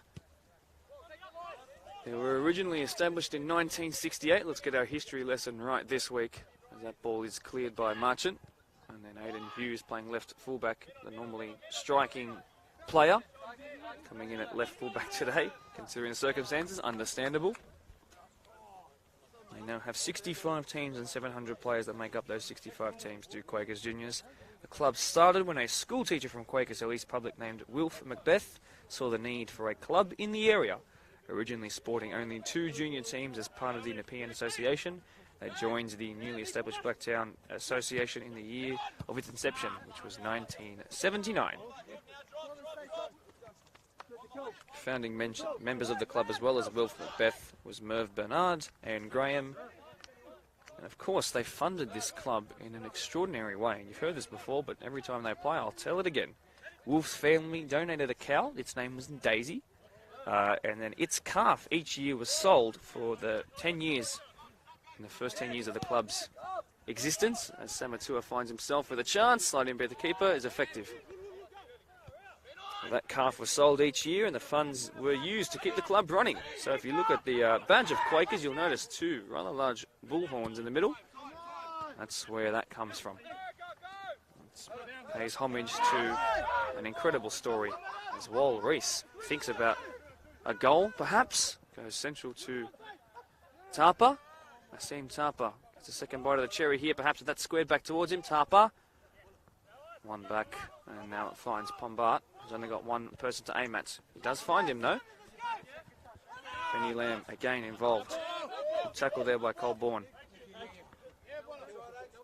An underappreciated player, naturally. Sixers, those guys who sit in front of the centre-backs and screen, they do a lot of hard running and important decisive work. And always get the plaudits for it, naturally, in professional football, in community football, at any level of football. But Ryan Colborne, I'm singing your praises tonight.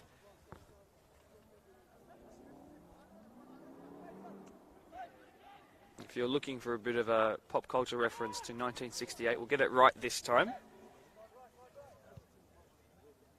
The White Album by the Beatles was released that year, the year before the moon landing, by the way. Electric Lady Land by, of course, Jimi Hendrix, as that ball is misdirected. And finally, Waiting for the Sun by the Doors. In the football world, we had the Euros in 1968. Italy beat Yugoslavia 2-0. Charlton and Busby's Man United were 4-1 winners over Eusebio's Benfica in the old European Cup. A couple of fantastic names have been mentioned in those last 2 sentences. We're into the final 10 minutes of the game. There will probably be about 10 minutes of added on time considering the stoppages we've had for injuries, but I don't think we'll find that many of those will be added on considering the nature of the scoreline. Another great tackle, Colborne, just perfectly timed. If I had a penny for every time he made a great tackle, as Chakal wants his goal so badly. Chakal, big slide in, that should be a penalty, it will be. Really ridiculous decision to slide in there, but it's unfortunately been plaguing a lot of this performance and a lot of the players' individual performances in Quakers Juniors jerseys today. Tim Boss gets a yellow card. I wonder who will take this penalty though. Chakal's going after it. Which way will he go? He's gone right twice on camera this year. They want to make this 4. He'll want to get his first and his 12th for the season in that race, this last push for the golden boot. The man of Kurdish background, who I've heard speaking in multiple languages to his brother Shiar on the bench throughout this game and many games. 2 brothers, I'm sure would love to have another game together, but this one, of course, a penalty for Merv, the 29-year-old. Vastly experienced. Let's see if he can pick up where he left off. Under the crossbar this time, Merv. It's Chakal again. Bottom left this time. A really well taken penalty. Went exactly the opposite direction. And he's got something to show the camera here. Can't see it from this far away.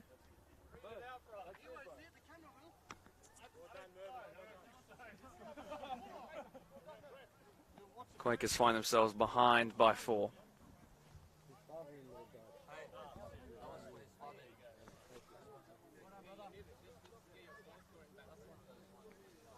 A message supposedly to his father-in-law, and a celebration that we wanted to see. If he's watching along or family members are watching along,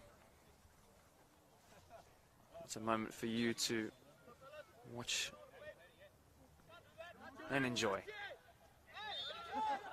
Well, the kickoff was taken incorrectly. How many times have you seen this happen before? A free kick has resulted from an awkward kickoff. Kind of, at one moment there, kind of sums up Quakers today, unfortunately. Thank you to Shiao below me for just confirming what that celebration was about. The camera would pick it up, my eyes wouldn't, but zoom in certainly would have.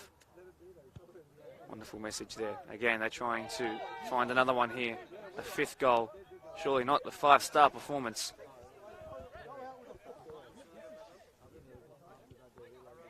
Kevin Guerrero not happy with decision making there of Asteem Tapa. So had a couple of chances, even though he came on with only 30 minutes to go, to impress.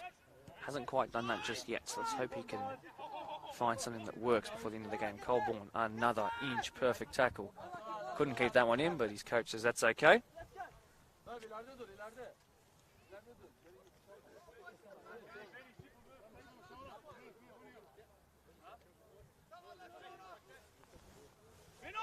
Matt Pombart took that throw in. His 10th year at the club. He's described by his teammates and coaches as free-spirited. He's also fantastic to watch. It would be better to watch if he had 2 extra players around him as options to pass to. The good thing about this game is even though there was tempers flaring around the 30-minute mark, now that the results is assured, things have calmed right down and the respect and banter between coaches and players of both sides has returned, as you would expect from community football, which is great to see. In the end, we're all just here to kick a ball, which 100 years ago used to be the skin of a pig. So it's quite simple when you think about it. Pombart.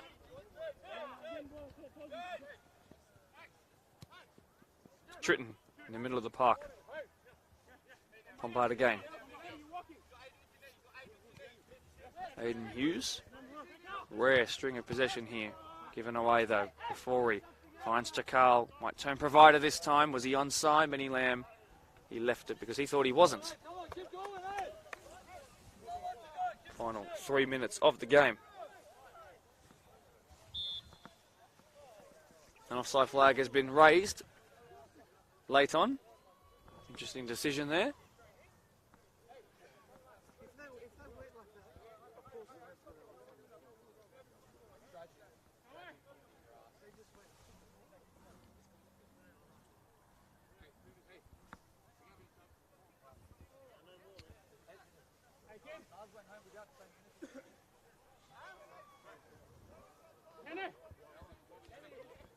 Free kick about to be taken. That's gone into touch. First bounce. Calls by Chakal to keep going, keep pushing, win every ball first. Play for the entire 90 minutes or don't play at all. Ball Reese, who chests it down after an awkward bobble off the surface. Almost Aguirre. Pass wide to Samatua, it doesn't work. Poor pass, and they're not happy in the technical area. Like I said, play for the entire 90 minutes. That's the Marayong mentality.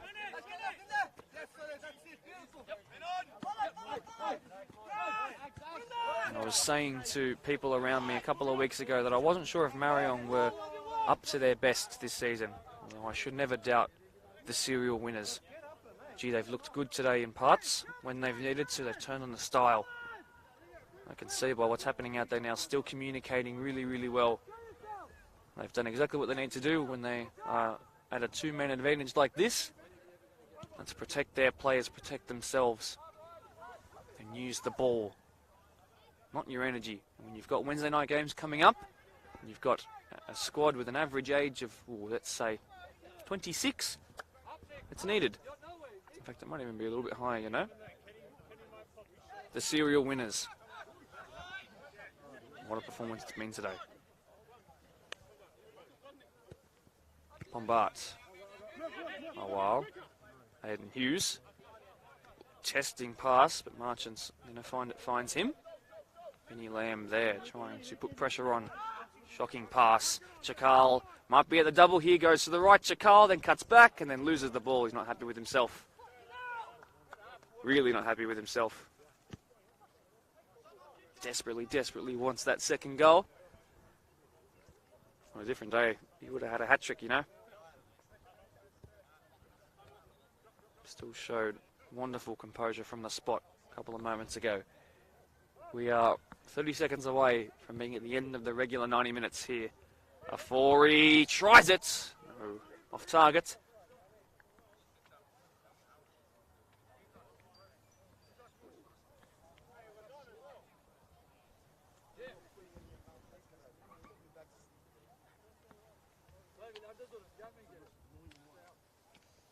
Is there one final chance, one final goal?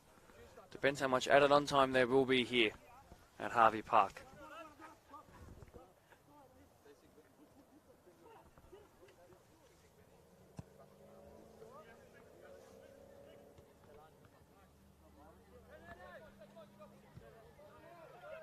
Owusu, who's played right fullback, left fullback today, he's been equally brilliant on either side of the pitch. Nathan Samatua. Before he tries the clipped ball over the top. Tarper is offside though. Not happy. We're into borrowed time now. If they move quickly, there's a chance brewing here.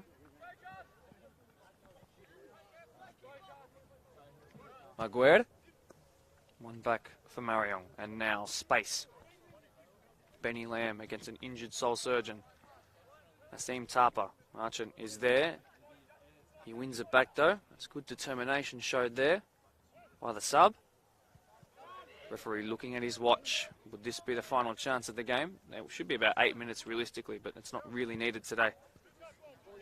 Wal Reese, as he now goes forward, he's going to line up a shot. Wal Reese, it's gone wide. Would have gone wide, but then the deflection almost found Benny Lamb with a rare double. It would have been, but not a rare win for a team who are so good at winning. Marayong finally have that dub over a top 5 side this season in the league, and like I said, the curse has been lifted and who knows what they'll do with it from here. They might not finish first this year and have the safety net that comes with that. Their arch rivals Ponds will probably keep that after they won 4-1 today as well, but certainly when it comes to the all-important final series, I think you might just find that this team will be here too. Marayong masterminds once again, and in the match of the round, the third time lucky for them. This time a win against those where it counts most. Unfortunately, their own worst enemies today. 3 games in the space of 7 days did not help the away side, but they were brave, the players that remained on the pitch in the defeat. Catch, of course, all of the post-match reaction from players, coaches, and everyone else in between on the Blacktown Football Hour podcast, released Thursday, 6 p.m. Until then, my name is Mark DePoli. We'll see you Wednesday nights for the promotion playoff decider. But until then, goodbye.